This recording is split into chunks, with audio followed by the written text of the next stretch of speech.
we go out and we've got racing. John Beale gets a good reaction time to jolt away from the start, leaving Max Walsh with troubles. Max Walsh with a lot of troubles because I'm not sure he's found the gear that he wanted there, and he's been swamped by the field. He may well have started last now because he'll be at the tail of the field, gaining one position already through Ritchie's to get back through. And I bet that was Dan Jones he was making progress on. So it's all change at the front as they head down to Wilson. James Colburn seemed to be in perfect position to take advantage of that, as was Adam Hance, actually, from the second row of the grid. I think Colburn able to follow John Beale through in the opening stages. Adam Hance then making progress at the Wilson hairpin as well. So Adam Hance is right up in the lofty heights. This could be second place for him by the time they sort themselves out through Palmer.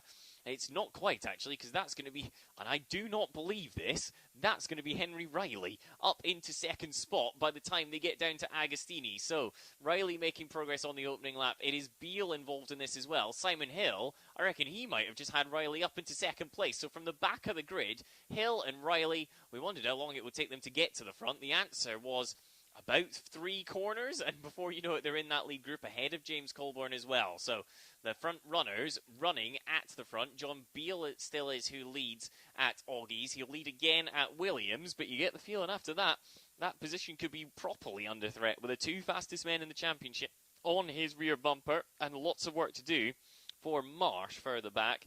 A shame for him because he looked super quick in the first race, did Max Walsh.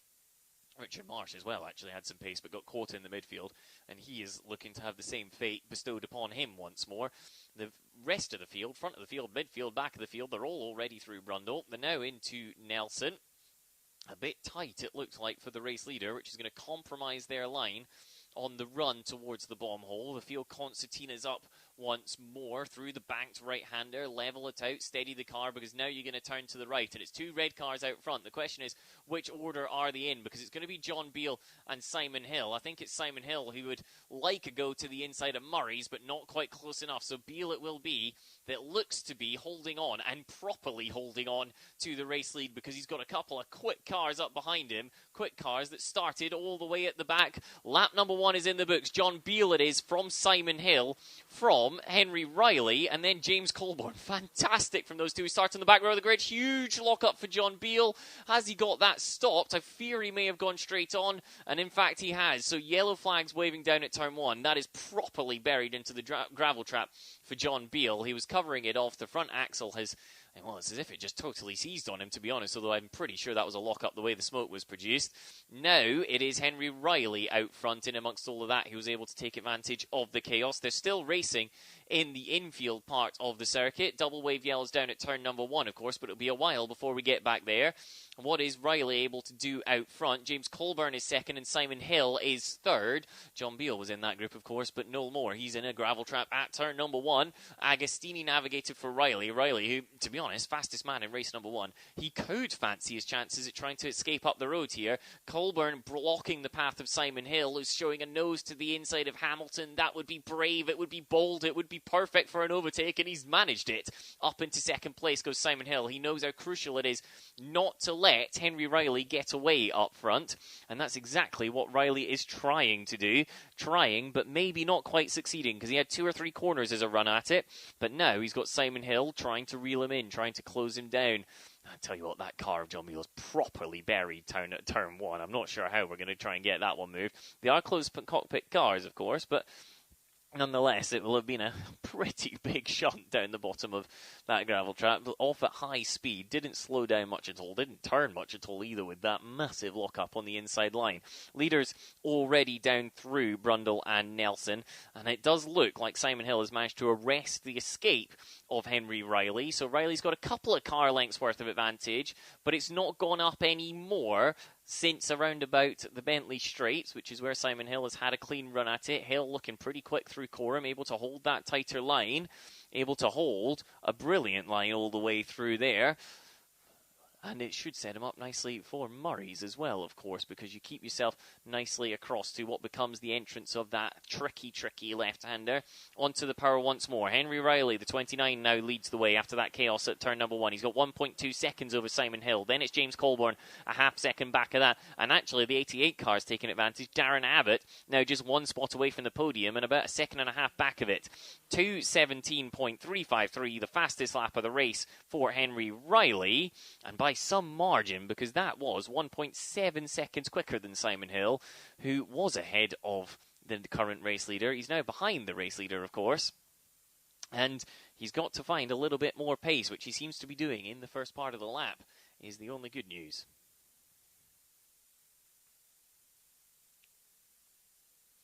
Top 3 somewhat equidistant. Let's not forget about 4th spot, because Abbott is still there or thereabouts as well, and behind him is As You Were, with the gaps sorting themselves out, the cars and drivers sorting themselves out as well. Turn 1 still covered by at least single waved yellows, I think, actually, which means that there's no overtaking down there, but we can continue racing for the time being. Riley's lead diminishing by the corner, because Simon Hill, I mean, I tell you what, he made a pass on James Colburn at Hamilton 1 lap ago. That's tricky enough.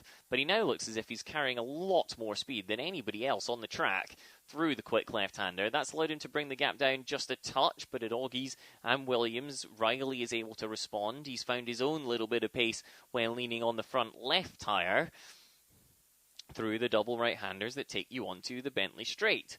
The Bentley Straight, where they are right now.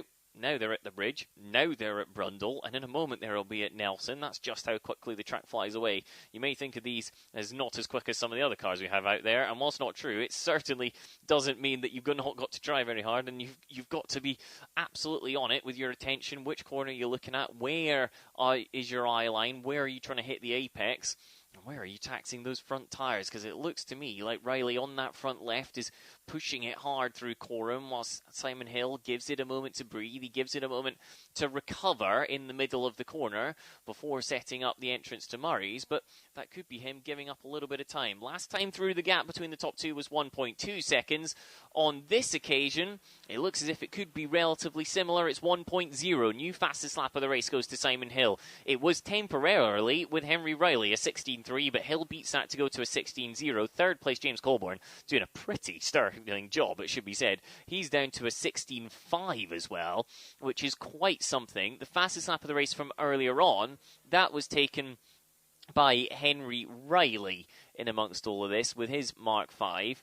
That car down to a 2:15.1. So assuming the track's in the same condition, there is about the best part of a second left as margin currently. However, assuming the track's in the same condition is a bold call, because the sun has been heating up that tarmac. The wind here at Snetterton has died off now, which means there's not that cooling breeze to bring the temperature of the tyres back down, bring the temperature of the engine back down for that matter, and instead they are pedal to the metal in ever more taxing conditions. Simon Hill looks to be closing.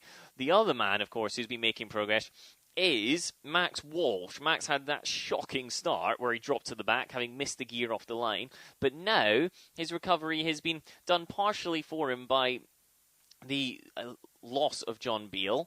He's also made some progress past a few of the cars that aren't quite on his pace in race number 1, and Walsh in the 92 finds himself running 5th. He's 0.8 of a second away from Dan Abbott, and once he's through on Darren Abbott, he'll be able to make progress up towards James Colborne, you would have thought. Last time through, Max Walsh, a 2:16.9. Ahead of him, a 2:17.4. Purple first sector, purple middle sector. Simon Hill, he is bringing that gap down. He's taken half a second out of what was only 1 second at the beginning of the lap. He'll be well and truly on him by the end of this one. Now remember that half a car's length worth of overlap come the line last time at the finish was about 1/10.5, so half in a second is not going to be very much at all. And indeed, Simon Hill almost pushing Henry Riley through Coram. He thought about a lunge to the inside, whether intentional or not, at Murray's, but in the end managed to get it stopped in line with Henry Riley. And now it's Hill versus Riley at the front of the field. Riley with the advantage, but it's down from a second to a mere 0.3 of a second due to a new fastest lap of the race, a 2:15.556. We told you a 15 was possible. Hill produced it immediately. this is the story that we didn't see in race number 1. We did suspect that these two, and possibly Verco, had the pace to break away at the front. All three of them ended up being lost from that first race, and so we got Beale versus Colborne for the victory, with Walsh involved in that one as well. And as expected, we've still got Colborne running a similar pace to what he did in race number 1, but the top two are simply on a class of their own, a shelf of their own, a level above the rest, and it's still Riley one position above Simon Hill, the red car chasing down that multicoloured livery. We've got red, white and black on it for Henry Riley. And Agostini, they were closer still as the braking zone causes that gap to diminish in size. However, no room to the inside for Hill as yet, who will have to bide his time, and he has got a bit of time to work with here. It was a 20-minute race at its start. We've only just clocked over the halfway distance because we've got 9.5 minutes left to race.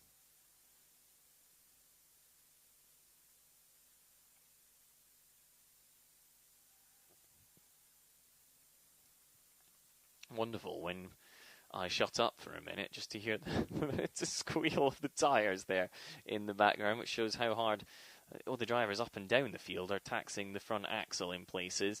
It was equal sector times through the first split for Riley and Hill, and actually in the middle sector, Henry Riley is responding to the pressure of the number 1 car, finding his own personal best in that middle part of the lap to open the gap up by 1/10 of a second or so.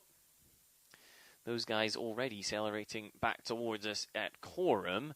And indeed, the gap, whilst not big, is maybe a car length or so wider than we had one tour ago, albeit that could be momentary, because Henry Riley was a bit wide on exit of Murray's. That probably means he wasn't quite as quick on the throttle as he would have liked, and so Simon Hill's bringing the gap back down. Last time through it was 0.364, this time through 0.405. It's ebbing and flowing, but only by margins of tenths and hundredths.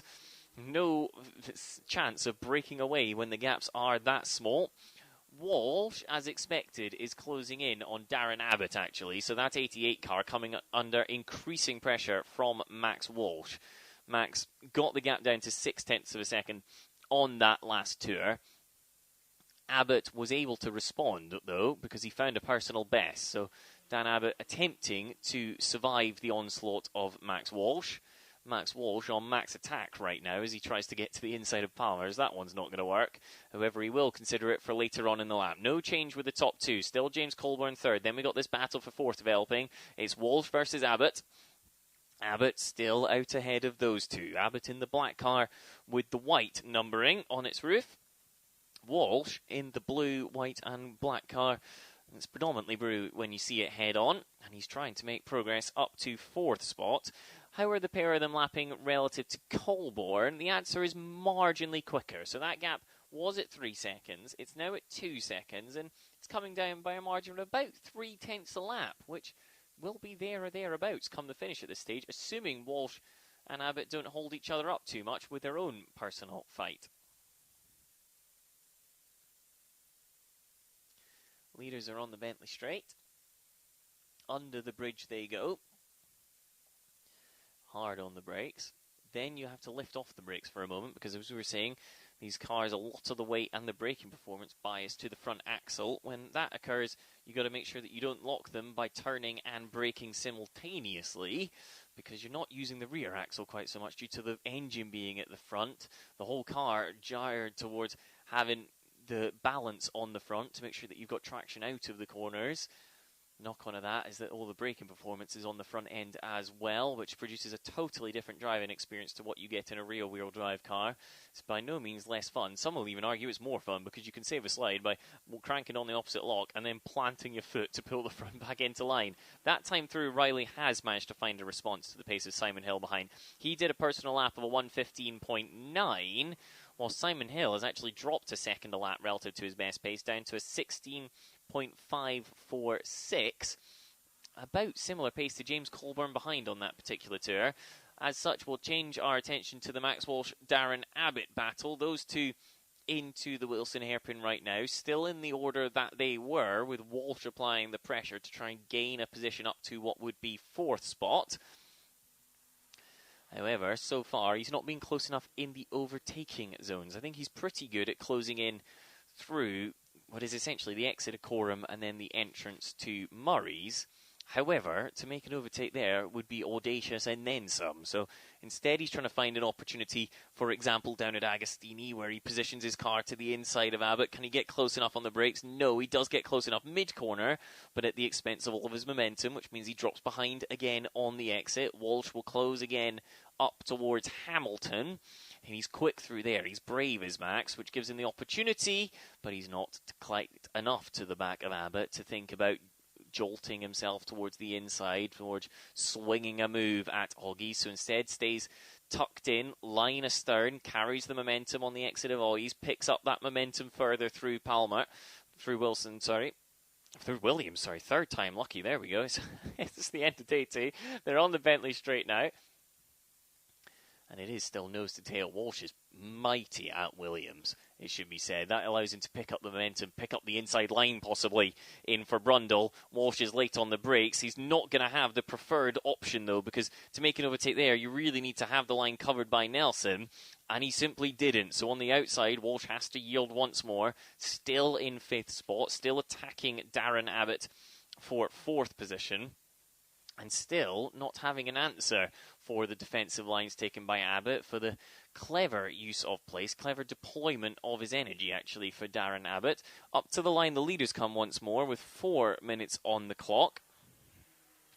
Henry Riley seems to have dismantled the charge of Simon Hill somewhat. Hill responded in the first sector of that lap, but made a mistake in sector 3, which means he's now further back than he ever has been at 3.4 seconds the gap. Walsh thinking about an overtake at Ritchie's for 4th, but he was on the outside, so instead he'll have to tuck in, yield that spot once more, yield the line, and say, no, after you, Mr. Abbott. And Mr. Abbott obliges. He maintains that spot on the way to the Wilson hairpin, accelerates out the other side, and I think that's where he's a little bit stronger than Max Walsh, is on these acceleration zones where you're coming out of a slow corner. So for the obvious one there is Wilson, but Agostini's a bit like that, Oggy's is like that as well, and indeed the exit of Nelson and Murray's.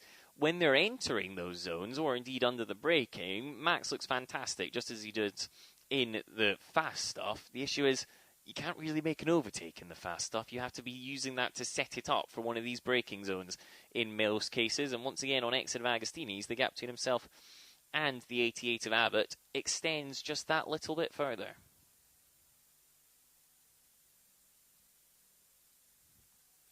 Check in, and just worth commenting for a moment on the battle that's behind these guys, because Richard Marsh in the 33 has got lots of attention on his rear bumper from Adam Hance, who has been there for pretty much the entire race within about a half second in 6th and 7th. The pair of them have got to be aware, because behind them is the 55 car of Peter Elliston, who's actually leading the production GTI class in this one. He's got a healthy margin, does Elliston, over the only other runner in that class, which is Dan Jones in the number 19.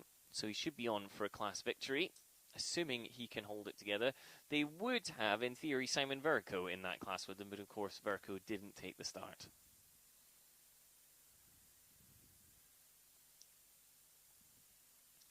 Bentley straight once more for all of our main contenders.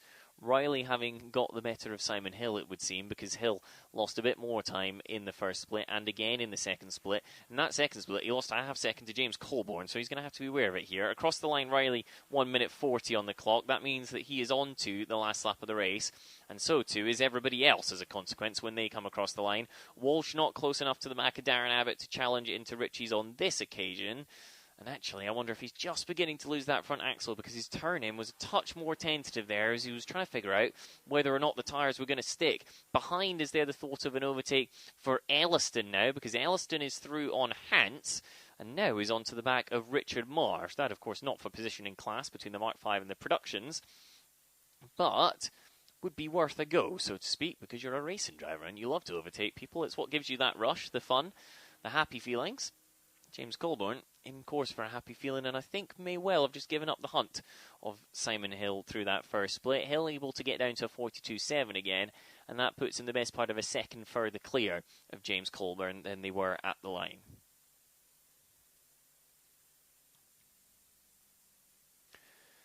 On the back straight they are once more then. coursing their way towards the very tricky Brundle and Nelson section, where you've got to trickle your way through almost.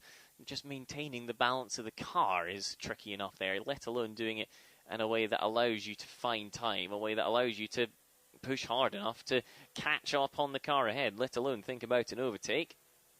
That's where Henry Riley is now, having put in an astonishing first lap, let's not forget. Riley was able to close from the back of the grid all the way up to that lead group, got himself into the podium positions by the time he was there, and then simply got on with it. He was able to pass Simon Hill, he was able to pass James Colburn, and that put him up to the head of the field. Currently, he's up to the final corner because Coram is dealt with.